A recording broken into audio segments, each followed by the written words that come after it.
faculty does not have the skills, how would we impart the same among the students? There is no student that should go out of the university without understanding basics of financial and business management, because this is the world they are going into. Apart from those, we have global and civic literacy. Maybe about financial and business literacy. Let me also mention that if you are a professor teaching today, you should be able to link what you are teaching with entrepreneurship, link it with innovation and creativity, and link it with business.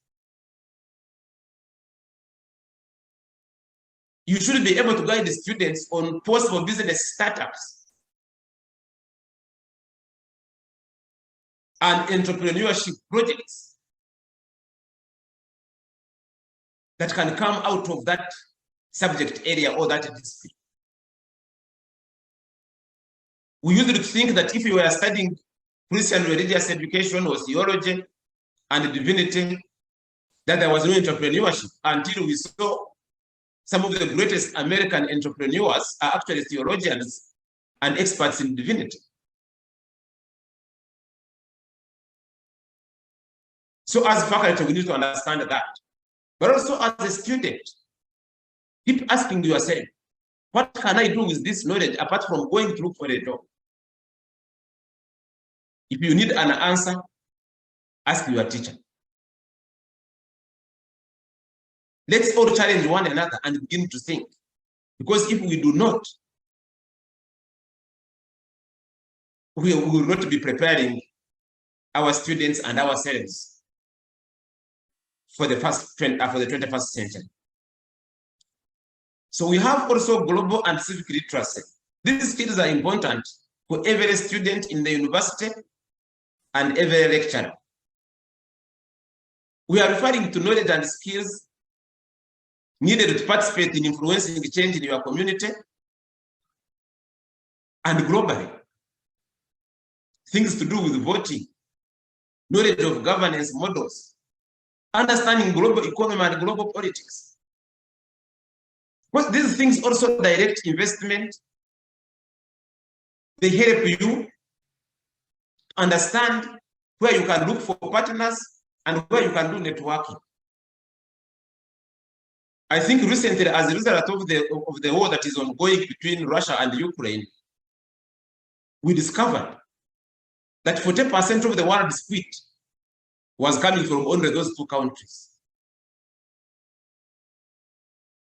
Can you imagine this kind of discovery?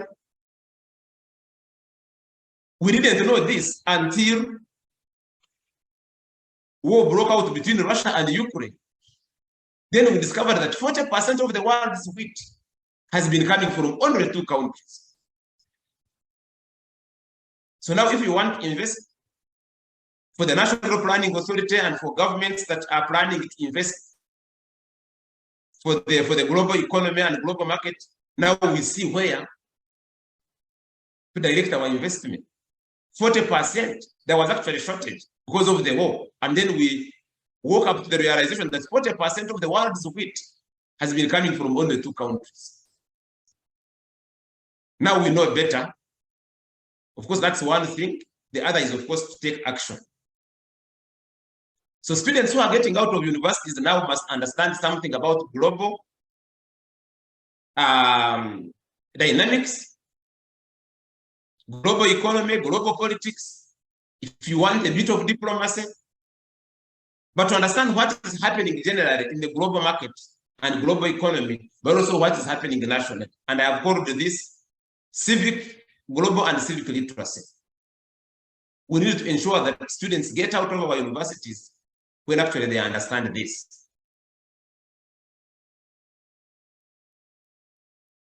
Then health literacy. Previously, we had left this health literacy to the students who are studying medicine, biomedical sciences, allied health professions. You know,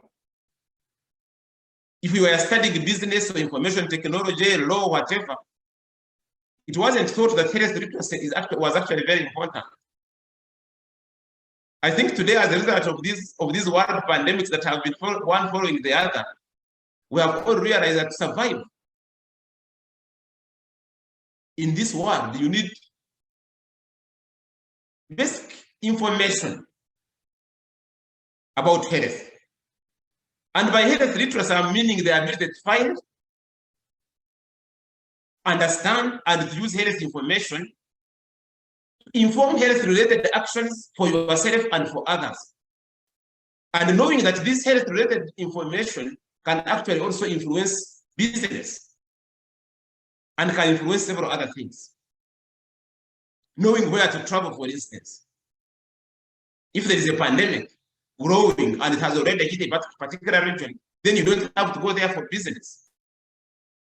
Last time I realized that some Ugandans, in fact, left here and went to Indonesia, went to, others were in fact planning to fly to China when the pandemic was fast spreading and had already been declared. It's because for them they were immersed in business and they didn't know what was happening. And some reached there, and then they were shut, they were locked up there, and they couldn't come back. So now health literacy is important, and we've got to get a way of building this within the curriculum. So that a student who is getting out of the university has basic information,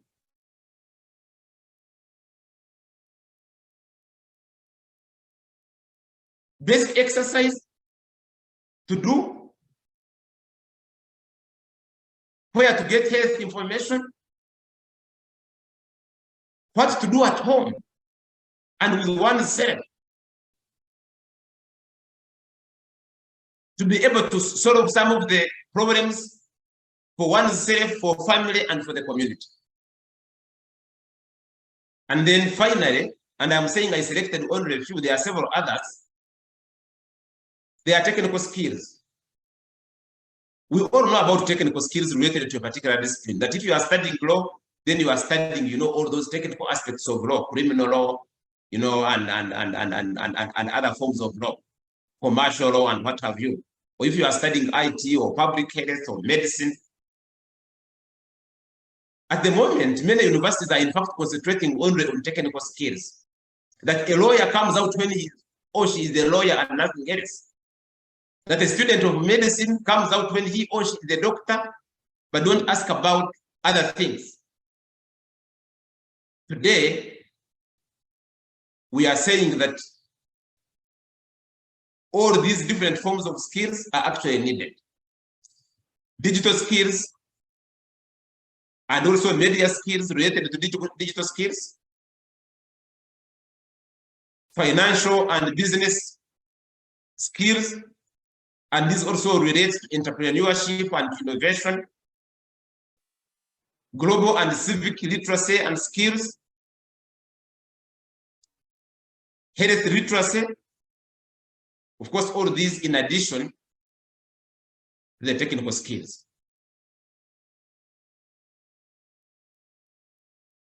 Now, having said those, let me focus on the student, and then after this, I will focus on the professor and on the faculty.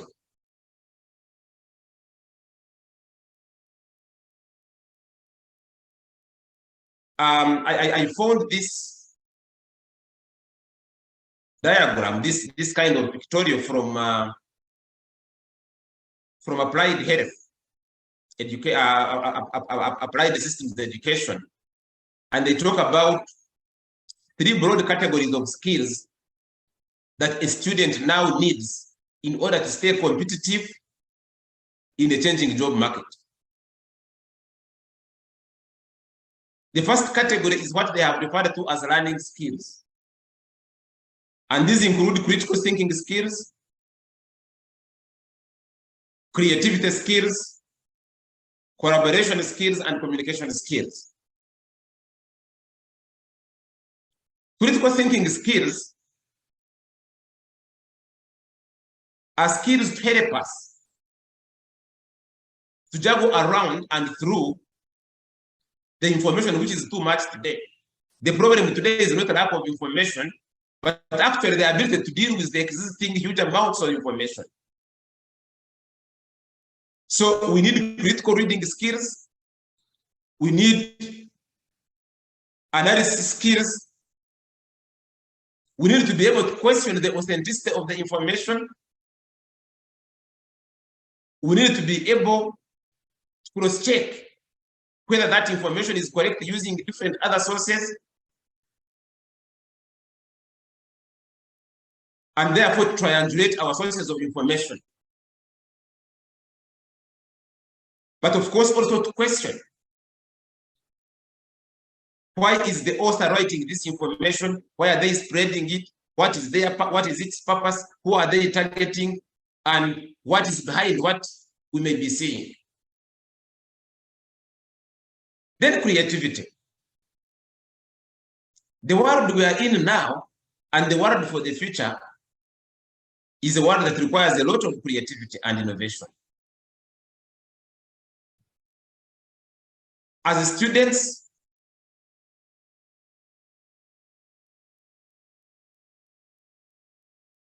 do with this information? What can I start with this information? How can I add value to what is existing using this same information? How can I apply it in my community? How can I apply it within my profession?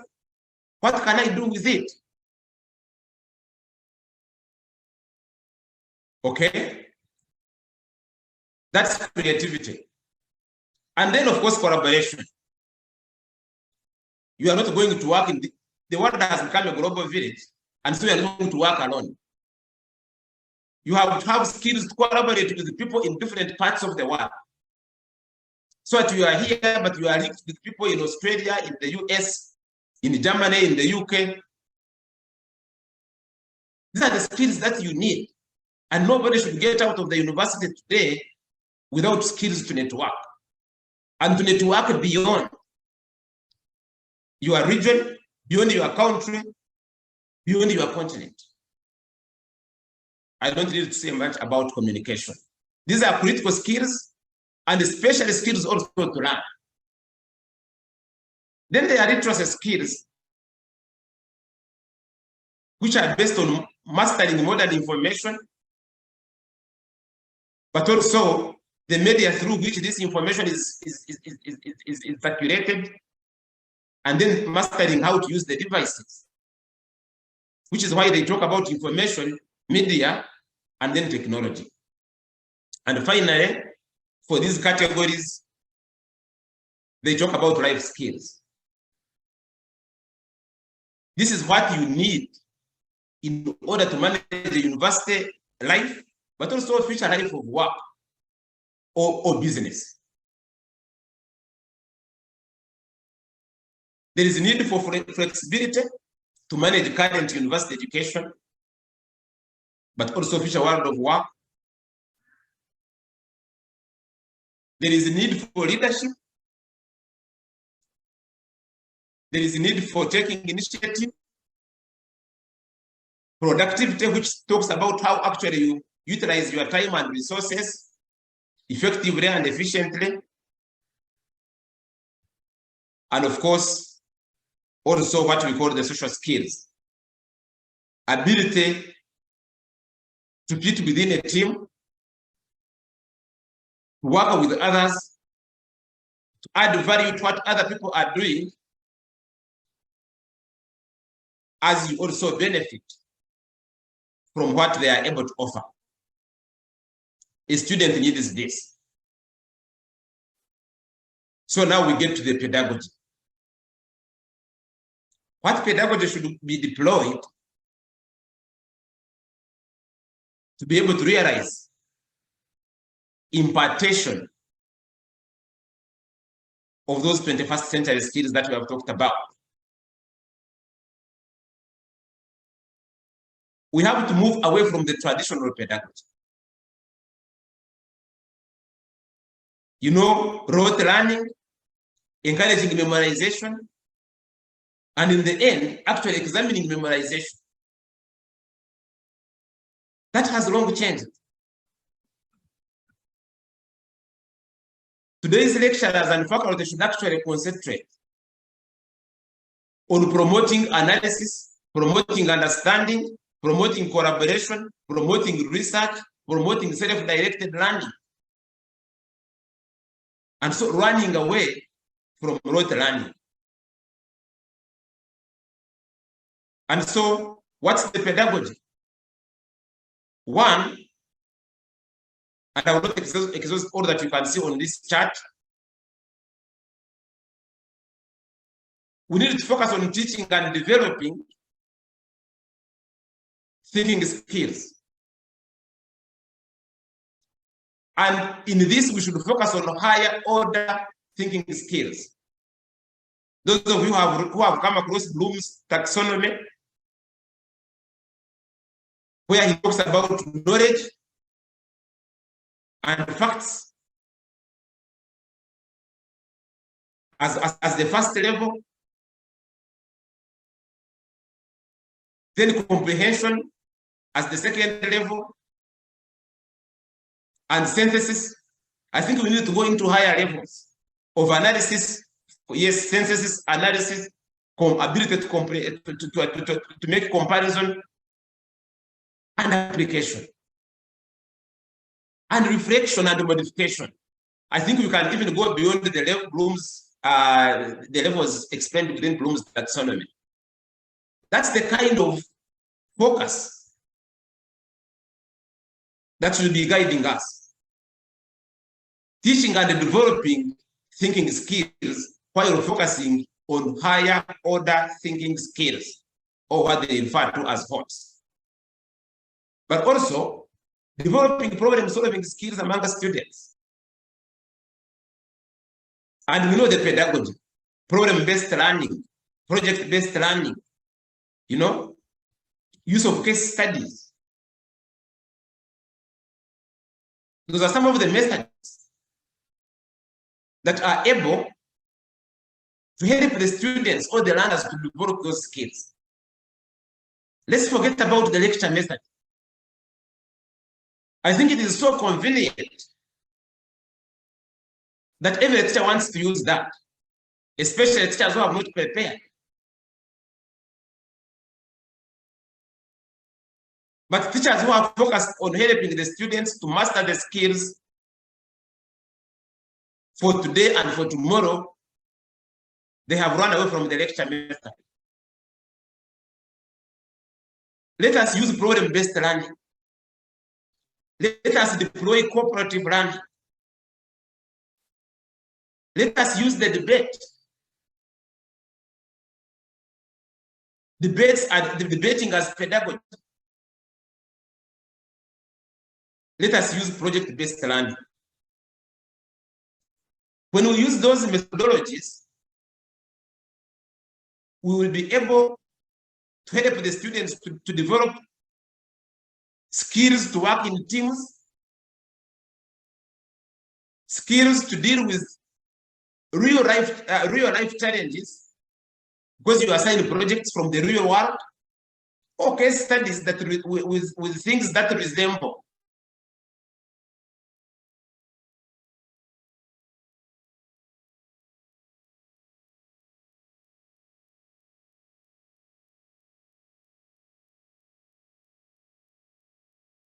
By deploying such pedagogy, we promote collaborative learning, self-review and peer review, and the use of technology. Because as they do research, they use devices for technology, and they are able to learn from one another and to learn to get deeper thinking and deeper understanding of some of these technologies and how to use them. So they will end up with digital skills,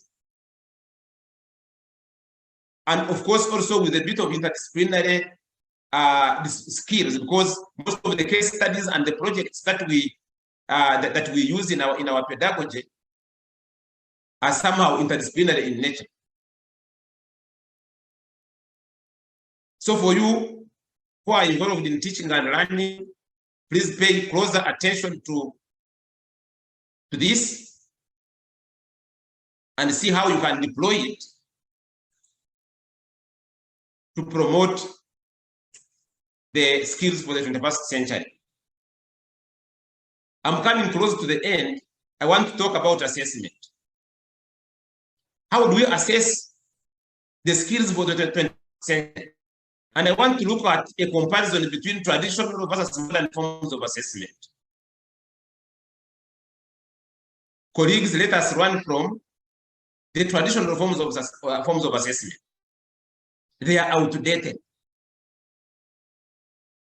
Traditionally, we are using one-shot tests.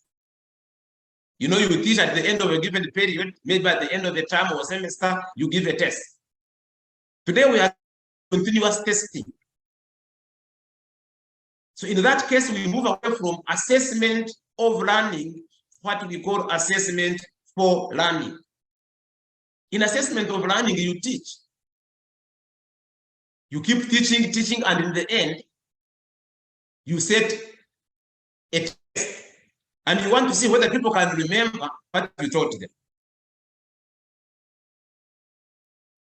In assessment for learning, we use periodic testing,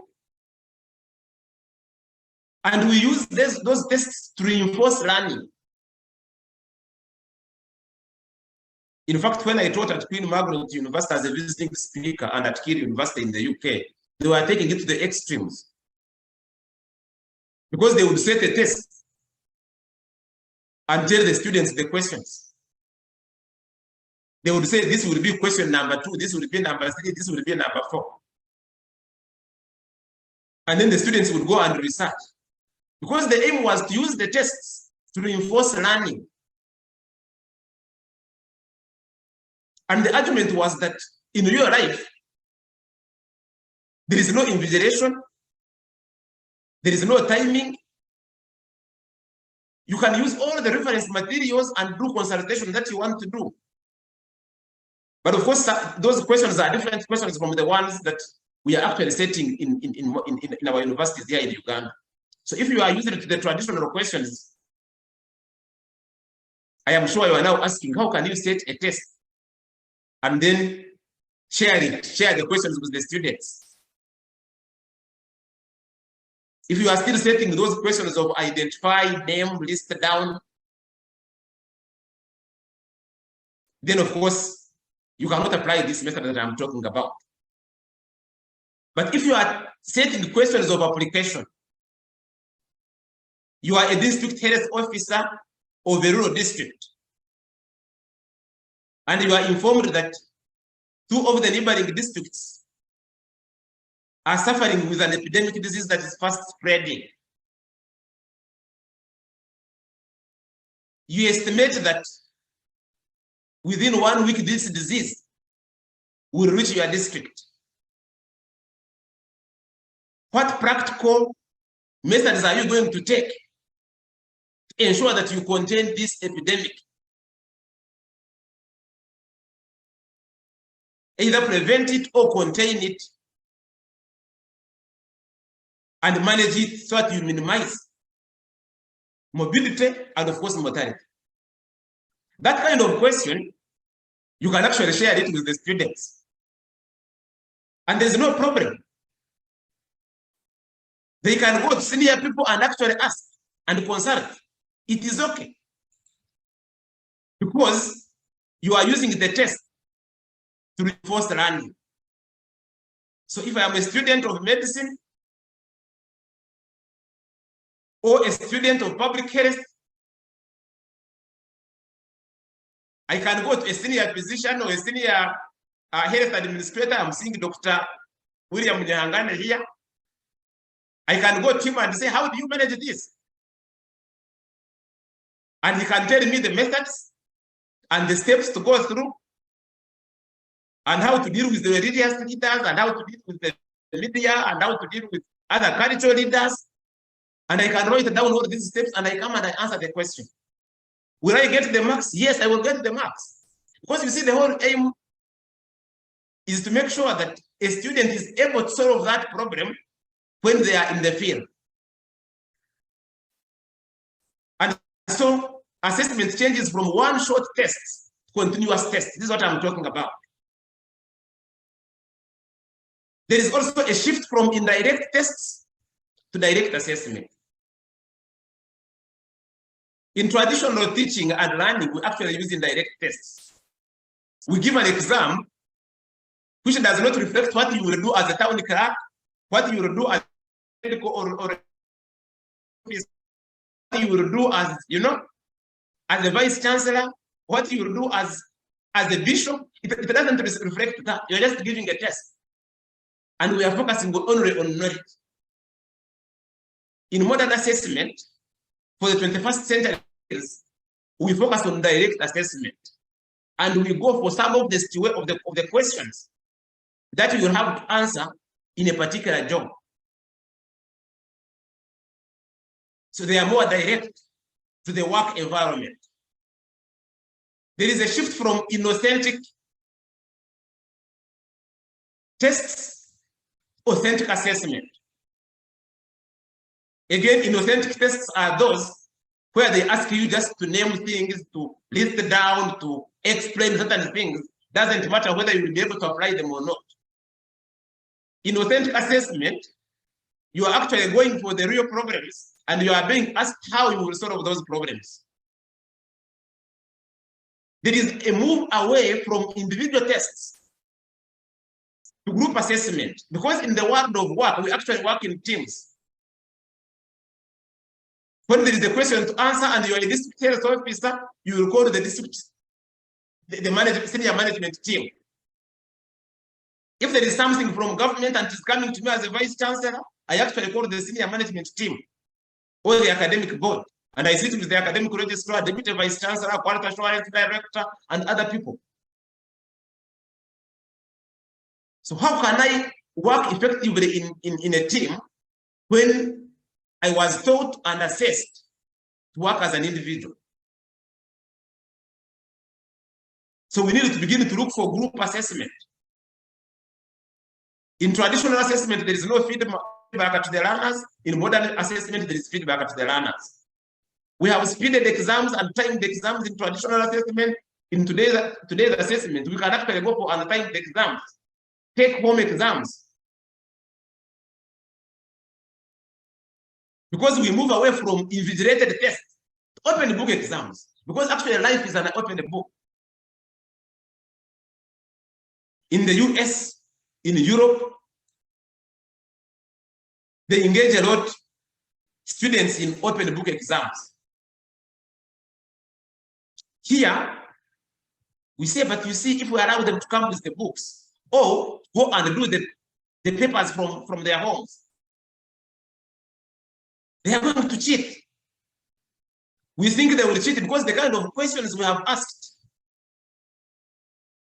are the type where somebody will go to the notes or to the textbook and be able to answer and pass.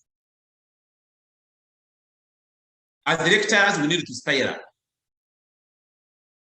We need to begin to help the students to learn more through examination. And so if I set my questions well, I don't care if the student goes and consults other people and engages in a meeting. How do I deal with this? The economy is in recession. I'm the governor of the central bank. And I want to stabilize the economy. How do I go about it? I don't care if the student goes to ask. I care if the student is able to learn and will be able to manage the crisis when it happens and he or she is the one in charge.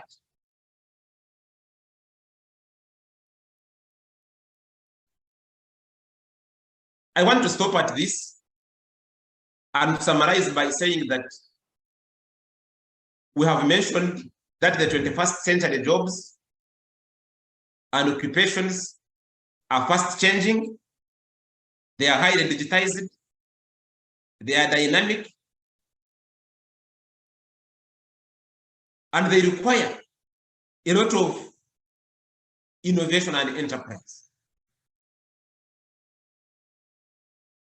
To fit within the world of today and tomorrow, we have mentioned that students need to be equipped and prepared with lots of skills, including digital skills and literacy, media skills and literacy, but also financial and entrepreneurship skills, global and civic skills, health-related skills. Of course, others will even talk about environmental literacy and skills, as well as technical skills relating to a particular discipline or profession. To be able to teach those skills, we need to change our pedagogy. And we have mentioned that we need pedagogy that can build, that can help the students to develop those skills. Project-based learning, problem-based learning, cooperative learning, use of case studies, exploiting methods and utilizing methods that develop higher order skills. And we have also mentioned that when we are assessing for those skills, let us run away from traditional methods of assessment and go for modern forms of assessment, which emphasize assessment for learning as opposed to assessment of learning, which emphasize continuous tests rather than one-shot tests,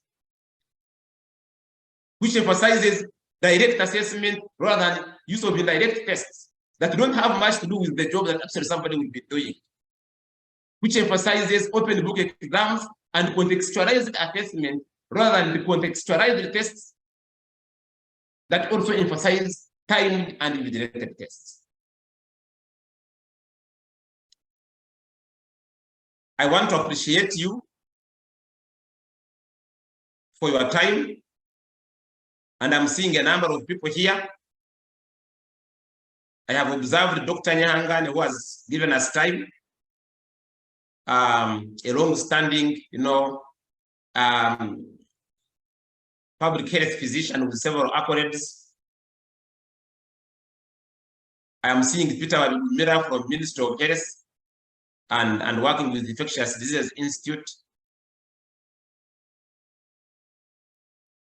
I want to appreciate Professor Tuloma, all the way from Nigeria. I'm seeing several of our faculty here at Cavendish University, Uganda. And thanks for joining in today's presentation. Thanks to all of you who have joined us from Nigeria, from Kenya, from South Sudan. I'm seeing several people from different countries. Thanks for making this time. I'm seeing Florence Mirembe, a library and information scientist. Thanks for joining us. And others who have been able to join from different areas. Thank you for coming in. So as we wind up, I want us to think about these self-reflection questions. As a student, as a staff, as an individual where I am, what do you think did I learn today? Number two, what did I already know, but has been reintroduced in a clear way or explained in a clearer way? Number three, what do you need to inquire more about? Four, what are you going to do differently as a teacher, as a student? And five is related to that. What actions are you going to take before this year? I thank you again, and I want to stop. I don't know whether we have for a few questions. The IT people, I don't know whether you'd like to allow some questions. Those who have questions, you can also type them on the chat.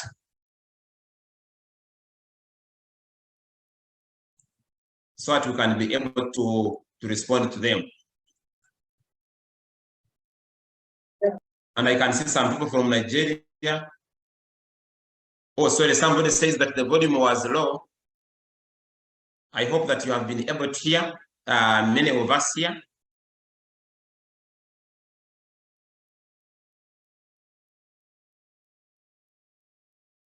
Oh, they said now that eventually it became clear. So I hope that people are hearing my voice.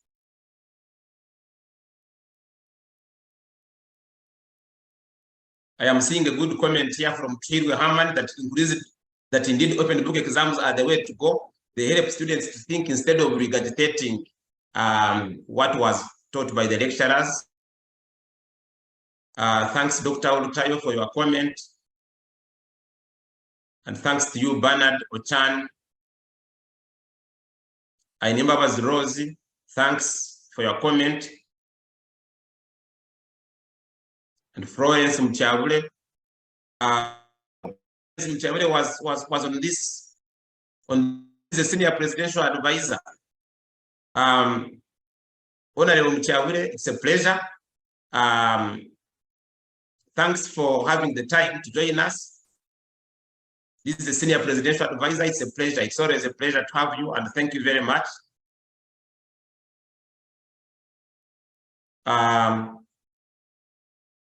Thanks, Florence Mire,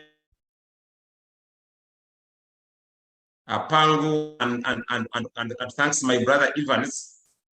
Thanks, Peter.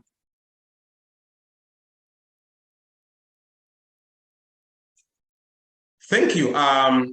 So since I'm not seeing the questions, I would like to take a moment and thanks all of you for the time that you have made, and hope that you have enjoyed today's presentation. Those of you who want my presentation, I have shared the email address,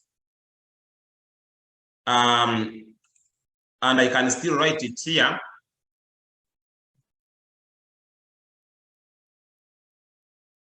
In the chat for you, which is jmugisha@cavendish.ac.ug. If you send me an email and you want this presentation, we can be able to share it with you. But you can also send email to Sandra N at cavendish.ac.ug. Actually, better Sandra N. She has more time to attend to this. If you don't want me to delay you, I will also be able to share it with you if you send it to me. Sandra N will be actually much quicker than me, and she will be able to help you. I thank you for your time, and God bless you. Thank you very much. Bye-bye.